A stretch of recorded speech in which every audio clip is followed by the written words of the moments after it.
සුබ දවසක් හැමෝටම. මම ප්‍රසාද් ශ්‍රීමාල්.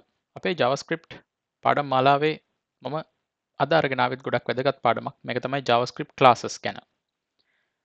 classes සම්බන්ධව කතා කරනකොට JavaScript අපි ටිකක් advanced level එකෙන් පාවිච්චි කරනකොට අපිට classes ඕන වෙනවා. විශේෂයෙන්ම අපිට objects හදාගන්න templates හදාගන්න ඕන වෙනවා. ඒ කියන්නේ සරලවම කියනවනම් JavaScript වල class එකක් කියලා කියන්නේ ඔයාට object එකක් හදාගන්න අවශ්‍ය කරන template එකක්. උදාහරණයක් මම කියන්නම්. සාමාන්‍ය විදිහට අපි object එකක් හැදුවොත් එහෙම මෙන්න මෙහෙම. animal කියලා. මේ animal කියන object එකට මට පුළුවන් දෙන්න properties. animal කියන object එක animal කියන object එක සත්වයෙක් කියලා ගත්තොත් මට ඒ සත්වයාට තියෙන ලක්ෂණ properties දෙන්න පුළුවන්. උදාහරණයක් නමක් තියෙනවා. අපි කියමු rex කියලා. ඊට පස්සේ වර්ගයක් තියෙනවා. dog. ඊට පස්සේ age එකක් තියෙනවා. අපි කියමු 2 years කියලා. ඊට පස්සේ තව මේකට methods තියෙනවා. ඒ කියන්නේ functions තියෙනවා. අපි කියමු speak කියන්නේ method එකක්. එතකොට අපිට දෙන්න පුළුවන් එක්ක arrow function එකක් නැත්නම් regular function එකක්. console log එකක් දෙමු. අපි කියමු dog සතෙක් නම් එයා බුරනවා bark. අන්න ඔය වගේ. හරි. ඊට පස්සේ මේ විදිහට හදාගත්ත object එකක් අපිට පුළුවන් ඊට පස්සේ call කරන්න. උදාහරණයකට මම console log එකක් ගෙවුවොත් එහෙම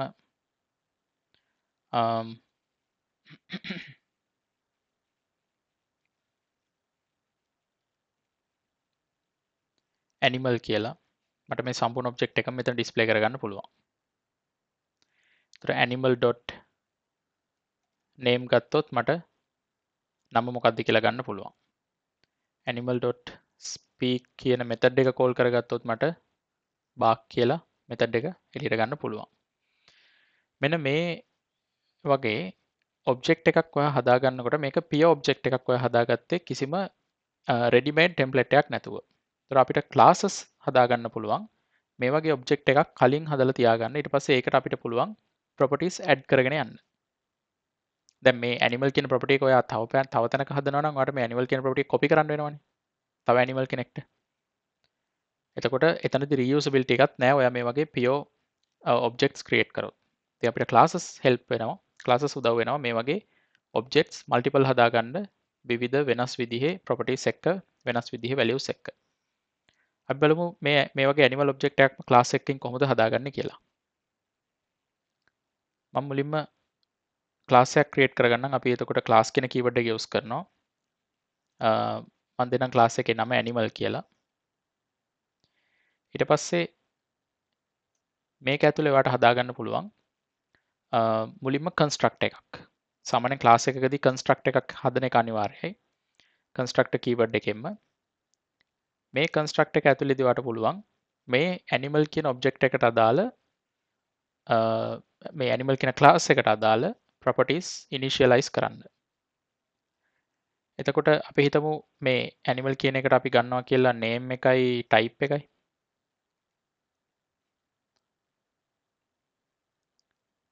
තව අපිට ඕන නම් age එකත් ගන්න පුළුවන්. හරි. එතකොට මේ animal කියන class එකට අපි parameters ගන්නවා නම් name type age කියලා ඒ ටික අපි construct එකේ parameters විදිහට define කරගෙන අපි ඒවා මේ object එකට bind කරනවා. this dot name equals name කියලා. ඊළඟට this dot type equals type. this dot type කියන්නේ animal කියන construct එකේ type animal කියන class එකේ type එක. ඊට පස්සේ මෙතන type කියන්නේ අපි parameter එකක් විදිහට pass කරන type එක. එහෙම නැත්නම් argument එක. this dot age equals age. මේකත් තමයි this dot age කියන්නේ මේ animal කියන class එකේ age එක. ඒකට අපි සමාන කරගන්නවා අපි එළියෙන් pass කරන age එක. මේ age එක. හරි. අපිට ඊට පස්සේ තාම මේකේ method එකකුත් හදමු speak කියලා.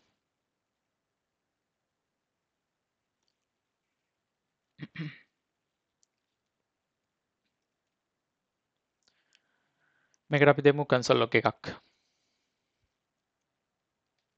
අපි කියමු කන්සෝල් ලොග් එක ඇතුලේ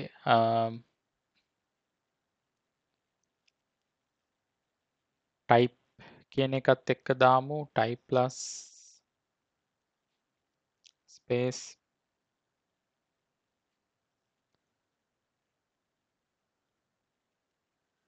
makes a noise. අපි කියමු මේ සාමාන්‍ය සත්වයෙක් කතා කරනවා කියන එකේ අදහස, මේ speak කියන එකේ අදහස මෙන්න මේ යම්කිසි සත්වයා noise එකක් දෙනවා. මොකක් හරි ශබ්දයක් නිකුත් කරනවා. හරි. දැන් මෙන්න මේ class එක පාවිච්චි කරලා දැන් මේක ඇත්තටම template එකක්. object එකක් හදාගන්න ඕන කරන template එකක්. දැන් මම හදාගත්තොත් එහෙම මගේ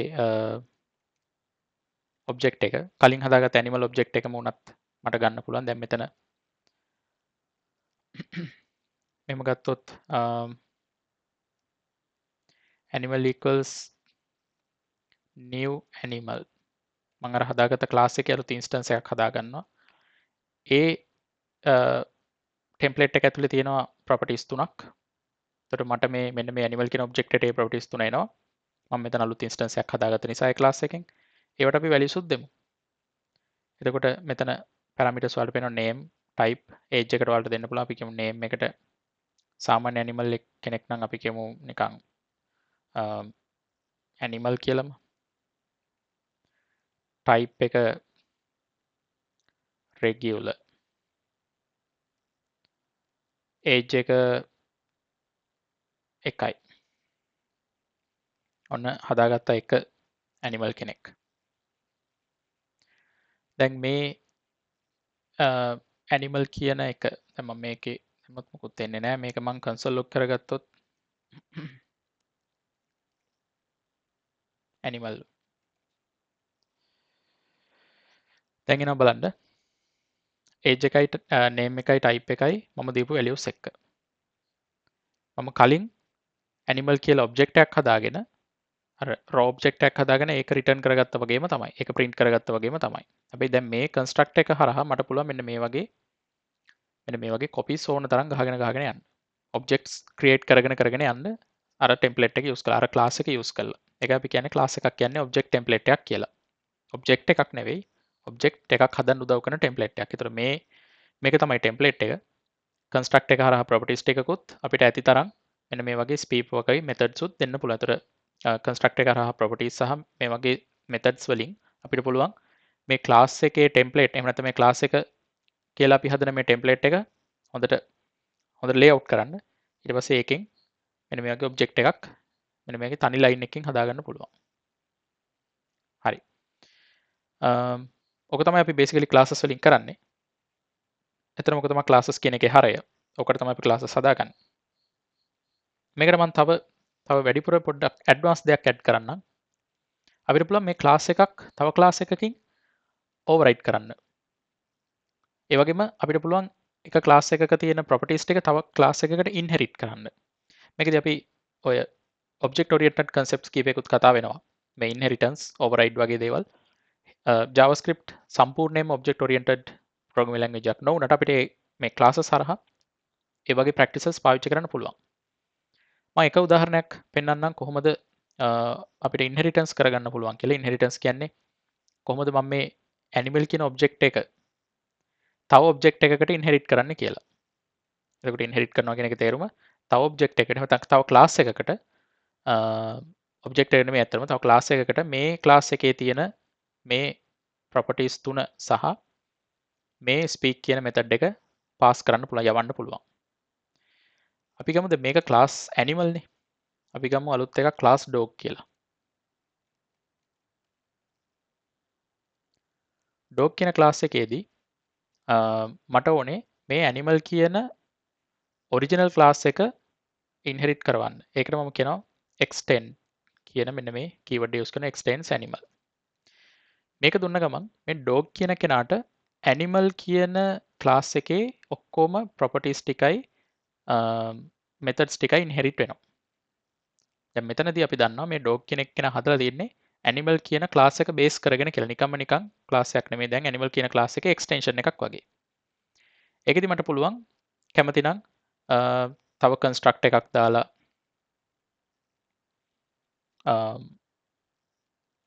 ඒක ඇතුලේ මෙන්න මේ සුපර් කියන කීවර්ඩ් එකෙන් මට පුළුවන් මෙන්න මේ ඔරිජිනල් කන්ස්ට්‍රක්ට් එක ඇතුලේ තියෙන මෙන්න මේ අයිටම්ස් වලින් කැමති එකක් ගන්න. උදාහරණයකට මෙතන මම name කියලා ගත්තොත් එහෙම මේ name කියන්නේ මේ animal class එකේ දෙන name එක මෙන්න මේක. එහෙම නැත්නම් මට පුළුවන් මෙන්න මේ වගේ method එකක් override කරන්න. මම මේ method එකම copy කරගන්නම්කෝ. මෙතනදී මේ method එක override කරලා මම කියනවා මෙතනදී මෙන්න මේ type එක. දැන් මේ dog කියන class එකෙන් ඉන්නේ. එයා නිකන් noise එකක් දෙන්නේ නැහැ bark. ඔන්නෝම. dog barks. එතකොට බල්ලෙක් නම් බුරනවා වෙනත් සත්වයක් නම් පොදුවේ කියන්න පුළුවන් makes a noise කියලා. හරි. දැන් මම මේකෙදි තව instance එකක් ගත්තොත් එහෙම const dog කියලා. dog හරි my dog හරි කැමති එකක් කරමු. මම ඒක කියනවා new dog. දැන් dog කියන class එකේ instance එකක් තමයි මම හදාගන්න යන්නේ. එයාට දෙනවා දැන් මේකෙදි type එක විතරයි මම අරන් තියෙන්නේ. මම මෙතනදී මේ ටික දැන් මේ dog කියන එකෙන් ගත්තොත් ඔයාලට තියෙනවා name type මේ construct එක පෙන්නනවා dog කියන එකට name type age කියන හැම එකක්ම ඉල්ලලා දෙනවා. මම මේක ඇතුලේ construct එකක් හදලා නැති වුණත් සාමාන්‍ය class එකක් හදනකොට construct එක අනිවාර්යයි. මේ construct එක අනිවාර්යයි. construct එකක් දාලා තිබෙ නැත්නම් මෙයා මේ class එකට empty construct එකක් auto දා ගන්නවා. නිසා මම මෙතන construct එක declare කරේ නැහැ. declare කරේ නැති වුණත් ඔයාලා බලන්න මම මේ dog කියන එකට mouse pointer එකෙන් hover කරනකොට උඩින් වැටෙනවා. dog කියන එකේ constructors empty construct එකට automatically name එකයි type එකයි age එකයි ඇවිල්ලා තියෙනවා. ඒ මේ animal එක extend කරන නිසා. ඒ නිසා මට පුළුවන් මේකටත් name එකක් දෙන්න. අපි කියමු rex කියලා. type එක යා dog කෙනෙක්. age එක විදිහම දෙකක් කියලා. දැන් මම console log එකෙන් dog කියන එකත් return කරගත්තොත් බලන්න මේ animal කියන එක dog කියන එකේ වෙනස මේ විදිහට ඒ items ටික ඇවිල්ලා තියෙනවා. මම මේ dog කියන එක ඇතුලේ ඒ items එහෙම නැත්නම් මේ properties විශේෂයෙන් construct එකක් පාවිච්චි කරලා නැති වුණත් ඊට පස්සේ බලමු මේ speak කියන method එක call කරලා කොහොමද ඒක වෙන්නේ කියලා. ඊට කලින් මෙන්න මේකේ පොඩි correction එකක් මම කරගන්න. මේක this.type වෙන්න ඕනේ. ඒකේම this කියන object එක අපි class එකක් ඇතුලේ ඉන්නේ හැමතිස්සෙම class එකක් ඇතුලේ ඉන්නවනම් හැමතිස්සෙම variable එකක් this කියන object එකට බයින්ඩලා තියෙන්න ඕනේ. හරි. මම කියන මේ animal.speak කියලා. එතකොට බලන්න මොකක්ද දෙන්නේ කියලා. regular makes a noise. regular animal කෙනෙක් මොකක් හරි sound එකක් දෙනවා කියලා එයා කියනවා. මම dog speak කියලා දුන්නොත් එහෙම එතනදි කියනවා dog barks කියලා. එතකොට ඒ object එක එහෙම නැත්නම් ඒ class එකට අදාළ object එකෙන් මට ඒකට අදාළ specific method එකක් ඒ class එකට අදාළ හරි දේ කියනවා. හැබැයි ඒ එකම method එක inherit කරපු class එකේ override කරලා. මොකක්ද ඒ කිව්වේ? dog කියන එක තමයි මට දැන් ඇත්තටම පාවිච්චි කරගන්න ඕනේ class එක.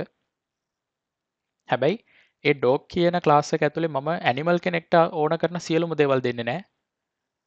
මම වෙනම animal කියලා base class එකක් හදාගෙන ඒකට දෙනවා animal කෙනෙක්ට විතරක් අවශ්‍ය දේවල් ටික. ඊට පස්සේ මම dog කියන class එකක් හදාගෙන specific class එකක් හදාගෙන අර animal base class එක extend කරගන්නවා. එතකොට animal කෙනෙක්ට අදාළ දේවල් ටික කොහොමත් එනවා මේ dog class එකට. ඊට අමතරව මට තව construct එකක් දාලා තව මේ dogට විශේෂ දේවල් items ටිකක් වැඩිපුර add කරගන්නත් පුළුවන්. මේ වගේ අර animal class එකේ base class එකේ තියෙන methodsම override කරගන්නත් පුළුවන්. animal class එකේ තිබ්බ speak method එක තිබුණේ සතෙක් මොකක් හරි noise එකක් දෙනවා කියලා මම ඒක override කරගත්ත dog කියන එක ඇතුළේදී සතා බුරනවා කියලා. එතකොට මේකෙදි ඔයගලන්ට තේරෙනවා මේ දෙකම object එකක් හදාගන්න ඕන කරන templates දෙකක්. ඒකෙදි මම animal කියලා එක object එකක් හදාගත්තා. dog කියලා තව object එකක් හදාගත්තා. ඒ objects දෙක මේ විදිහට return කරගන්නත් පුළුවන්. ඒ objects වල තියෙන properties සහ methods call කරගන්නත් පුළුවන්. සාමාන්‍ය විදිහටම. ඒතර ඔයාලට මේ ක්ලාසස් ඕනේ නැහැ. ඔයාලට කැමති නම් පුළුවන් ඇනිමල් කියලා ඔබ්ජෙක්ට් එකක් හදාගන්න, ඩොග් කියලා ඔබ්ජෙක්ට් එකක් හදාගන්න. ඇනිමල් ඔබ්ජෙක්ට් එකට ඔය name type age කියන ඒවායි speak කියන methods උයි මම අර මේ වීඩියෝ එක පටන් ගත්ත තැනදී වගේ දෙන්න පුළුවන්, කිසිම ප්‍රශ්නයක් නැහැ. නමුත් reuse කරනකොට ඒ content reuse කරනකොට සහ විශේෂයෙන්ම ලොකු ප්‍රොජෙක්ට් එකක් ගත්තම React වගේ ප්‍රොජෙක්ට් එකක් ගත්තාම multiple components වලට ගොඩාක් pages වලට එකම class එකේ තියෙන දේවල් ටික ඔයගලන්ට යවන්න සිද්ධ වෙනවා නම් ඒ හැම page එකකම හැම component එකකම එකම class එක copy කර කර එහෙම එකම object එක copy කර කර ගිහිල්ලා හරියන්නේ නැහැ. ඒ වගේ දේවල් වලට අපි කරන්නේ මේ වගේ layout එකක් හදාගන්න template එකක් හදාගන්නවා class එකකින්. ඊට පස්සේ ඒ class එකේ මෙන්න මේ වගේ new instance එකක් හදාගෙන අපිට ඕනම තැනකදී අර class එකේ තියෙන දේවල් ටික use කරගන්න පුළුවන්, reuse කරගන්න පුළුවන්. ඒක නිසා තමයි අපි classes use කරන්නේ JavaScript වල. අපි ඊළඟ වීඩියෝ එකෙන් හම්බෙමු.